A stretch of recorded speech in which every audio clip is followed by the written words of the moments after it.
ఇప్పుడు వరకు జరిగిన సీజన్స్ ఏవైతే ఉన్నాయో బిగ్ బాస్కి సంబంధించి ఏ విన్నర్ కూడా ఇలా పరారీలో లేడు. For the first time season 7లో విన్నర్ బయటకు వచ్చిన తర్వాత ఎంత గలాటా జరిగింది, ఎంత విధ్వంసం జరిగింది మనందరం చూసాము. సో తీరా చూస్తే ఇప్పుడు విన్నర్ కూడా కనిపించకుండా పోయాడు. అంటే తనని ఎవరైనా కిడ్నాప్ చేశారా, లేకపోతే తనని తానే కిడ్నాప్ చేసుకున్నాడా, అసలు గొడుగు ఎటువైపు వెళ్ళింది? ఎందుకంటే పల్లవి ప్రశాంత్ ఇంటి పేరు గొడుగు. సో ఏమైంది, ఏంటి, గొడుగు ఎక్కడికి వెళ్ళింది, గొడుగు ఎటువైపు గాలి వీచికి ఎటు వెళ్ళిపోయింది అనే ఆలోచనలో అందులో ఉన్నారు. సో అసలు ఏమైంది పల్లవి ప్రశాంత్కి, ఎక్కడున్నాడు? యాక్చువల్లీ ఫస్ట్ టైం మీడియా మూకుమ్మడి దాడి చేసింది అబ్బాయి పైన. యాక్చువల్లీ మీడియా దాడి చేసిందా? ఎగ్జాక్ట్లీ. అమ్మో. ఏం జరిగిందంటే అబ్బాయి హౌస్ నుంచి బయటికి వచ్చాడు. వచ్చి రాగానే మాతో మాట్లాడు అని చెప్పి అందరూ ఎగబడ్డారు. తను ఆల్రెడీ పొద్దున్నుంచి ఏం తినలా, డిహైడ్రేషన్ బాడీలో ఉన్నాడు, మంచినీళ్ళు కూడా తాగల అబ్బాయి. పైగా సఫోకేషన్. అప్పటికీ ఒక 50-60 మెంబర్స్ యూట్యూబ్ ఛానల్స్తో మాట్లాడలేదని కాదు.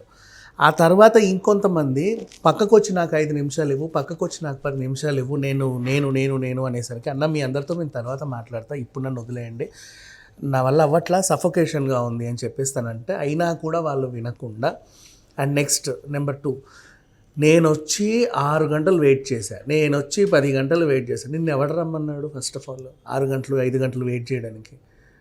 నెక్స్ట్, నీకు నువ్వు ఎందుకు అంత ఇంపార్టెన్స్ ఇచ్చుకుంటున్నావు? ఫస్ట్ నేను వచ్చి అంతమంది వచ్చారు, పాపం అందరూ ఎగబడుతున్నారు. ప్రతి ఒక్కరు కూడా ఫుటేజ్ కోసమే వచ్చారు. ప్రతి ఒక్కరికి ఆయన ఫుటేజ్ ఇంతో కావాలి, 2 మాటలు 3 మాటలు.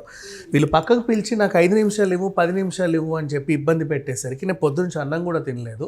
అండ్ అబ్బాయి ఫరారీలో ఉన్నాడు, పోలీస్ బృందాలు వెతుకుతున్నాయని చెప్పి ఫేక్ న్యూస్ రాశారు. అబ్బాయి ఇంట్లోనే ఉండి తన పొలం దగ్గర నుంచి వీడియో పెట్టాడు. ఆయన ఏం పెట్టాడు, నిన్న తను పెట్టిన పల్లవి ప్రశాంత్ పెట్టిన వీడియో ఏంటి అన్న, నేను బయటికి వచ్చిన తర్వాత ఇలా జరిగింది. అండ్ నెక్స్ట్, నన్ను బిగ్ బాస్ యాజమాన్యం అన్నపూర్ణ వాళ్ళు వేరే దారి నుంచి పోలీసులు వీళ్ళంతా వేరే దారి నుంచి వెళ్ళిపోమని చెప్పి నేను వేరే దారి నుంచే వెళ్ళా. అది మళ్ళీ తిరిగి ఇటే వచ్చింది. వీళ్ళు బ్యాక్ గేట్ నుంచి అటు వెళ్ళా, అది మళ్ళీ తిరిగి ఇక్కడికే వచ్చింది. అదంతా ఒకటే రౌండ్, అటు లేదు, అటు 1 వే, అటు వెళ్ళలేడు, మళ్ళీ తిరిగి ఇటే వచ్చింది అది. ఆ తర్వాత ఇక్కడికి తనకు తెలియదు ఆ రూట్ అట్లా వస్తుందని. అంటే ఎటు చూసినా జనాలు ఉన్నారు, ఎటు వెళ్తున్నామో తెలియట్లా, కానీ మొత్తానికి ఇంటికైతే వెళ్ళాలి అక్కడ నుంచి ఓవరాల్గా. అండ్ ఇంకా తన పేరెంట్స్ని కలవాల, ఫ్రెండ్స్ని కలవాల, ఎవరిని కలవాల, మొత్తం జనాలందరి మీద పడుతున్నా. ఎవరు ఫ్యానో తెలీదు, ఎవరు బయటోడో తెలీదు, ఎవడు ఏంటో తెలియదు, ఎవడు గొడవ పెట్టడానికి వచ్చాడో తెలియదు, నథింగ్ హీ నోస్. సడన్గా బయటికి వచ్చేసరికి అంత అభిమానం చూశాడు. తనకు తెలియదు అంతమంది తనకు మద్దతు పలుకుతున్నారు అన్న విషయం కూడా తనకు తెలియదు. మద్దతు పలకబట్టే కదా విన్నర్ అయ్యాడు. బట్ అంత సమూహం అట్లా వస్తుందని ఎవరు ఎక్స్పెక్ట్ చేయరు. ఫస్ట్ ఆఫ్ ఆల్ బయట ఎందుకు చేయరు? ఇది ఫస్ట్ సీజన్ కాదు కదా విజ్ఞాన్ గారు, this is the 7th season. ఎన్ని సీజన్స్ అయినప్పటికీ కూడా ఇంత లెవెల్లో అభిమానులు వస్తారని తను ఎక్స్పెక్ట్ చేయలే. ఇంత లెవెల్లో అభిమానులు వచ్చింది అప్పుడెప్పుడో సీజన్ 2కి కౌశల్కి, తర్వాత ఇప్పుడే ఎన్ని సీజన్స్లో ఎప్పుడు ఇప్పుడు బిందు మాధవి విన్ అయింది, అంతమంది జనాలు వచ్చారా అక్కడికి వచ్చి? అది ఓటీటీ కదా. Exactly, whatever it is. Even Rahul సింప్లే వచ్చినప్పుడు కూడా అంత జనాలు రాలా, గొడవలు చేసే జనాలు రాలా.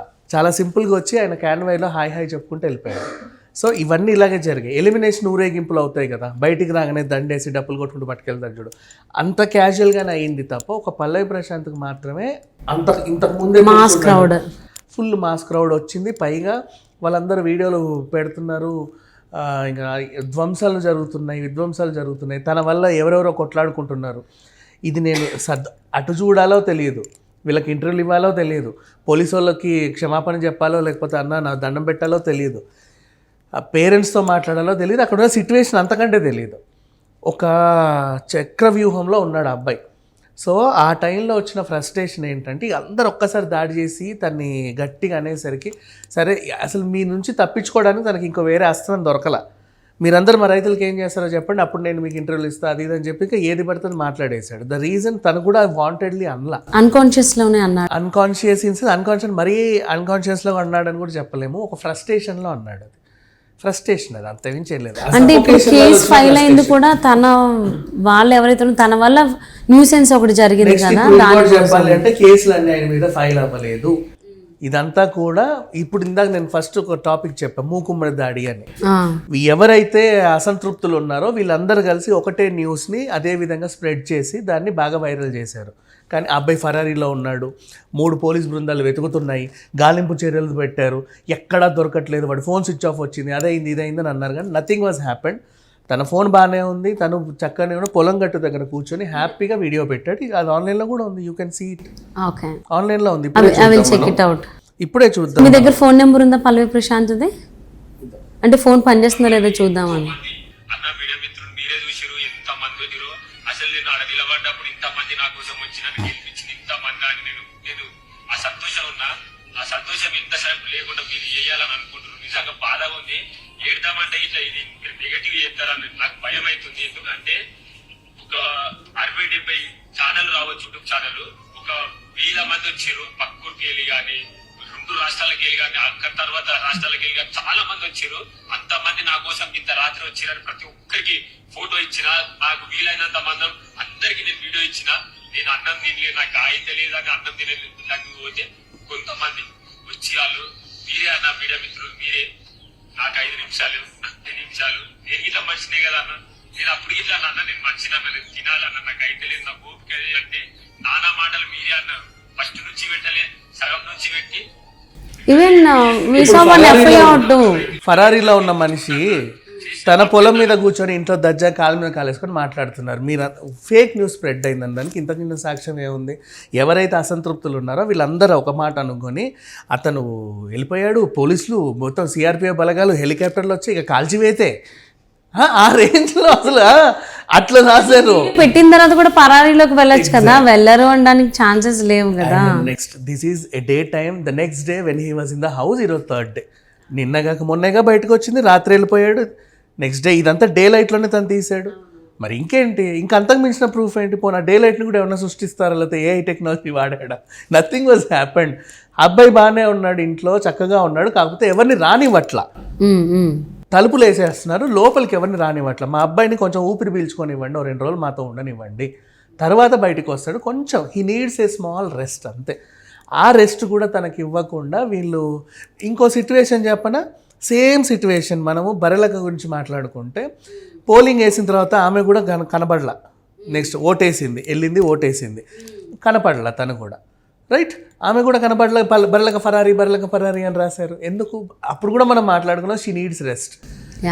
అంత సఫోకేషన్లో అంతమంది జనాల మీద పడి రోజు ఏదో ఒకటి అడుగుతా ఉంటే ఇంకా బర్రెల కన్నా జనం మధ్యలో తిరిగింది ఆ 20 రోజులు 30 రోజులు. కానీ పాపం పల్లె ప్రజలు ఒక్కసారిగా వచ్చారు, ఒక్కసారి జనం మీద పడ్డారు. బర్రెలక కంటే 10 times ఎక్కువ సిట్యువేషన్ ఈ అబ్బాయిది. బర్రెలకని దఫాలుగా వచ్చి జనాలు కలిసి వెళ్ళారు, భోజనాలు తిన్నారు, అంత బాగానే ఉంది. ఒక్కసారిగా మీద పడ్డారు, పైగా నడి రోడ్డు మీద, జూబ్లీ హిల్స్, అక్కడ ఎంత ట్రాఫిక్ ఉంటుందో మనకు తెలుసు. పోలీస్ కంట్రోల్ చేయలేరు. సో లా అండ్ ఆర్డర్ సమస్య వస్తుంది అని చెప్పింది కరెక్టే. లా అండ్ ఆర్డర్ సమస్య, మీరు త్వరగా ఇక్కడ నుంచి వెళ్ళండి, లా అండ్ ఆర్డర్ సమస్య వస్తుంది. పోనిస్తే కదా, వెళ్ళిపోతే దాన్ని కూడా వెళ్ళిపోమంటారేంటన్నా? రైతు బిడ్డని ఇలా ఇది చేస్తారండి, రైతు బిడ్డని. జనాలేమో కావాలనుకుంటున్నారు, పోలీసు ఏమో పొమ్మంటున్నారు. అట్లా వెళ్ళిపోతే వీళ్ళందరినీ బాధపడతారేమో. ఒక్కసారి అలా కనబడి రెస్పాన్సిబుల్ సిటిజన్ గా లా అండ్ ఆర్డర్ కూడా మనం చూసుకోవాలి కదా. కానీ వాడి మెచ్యూరిటీ అంత కాదు. యా, అది కూడా మైండ్లో పెట్టుకోవాలి. ఈయనేమి పెద్ద రాజకీయ అనుభవం ఉన్న ఒక 60 ఏళ్ళ మనిషి కాదు. క్రౌడ్ కంట్రోల్ 60 ఏళ్ళు ఉండాల్సిన అవసరం లేదు మెచ్యూరిటీ కోసం, రైట్?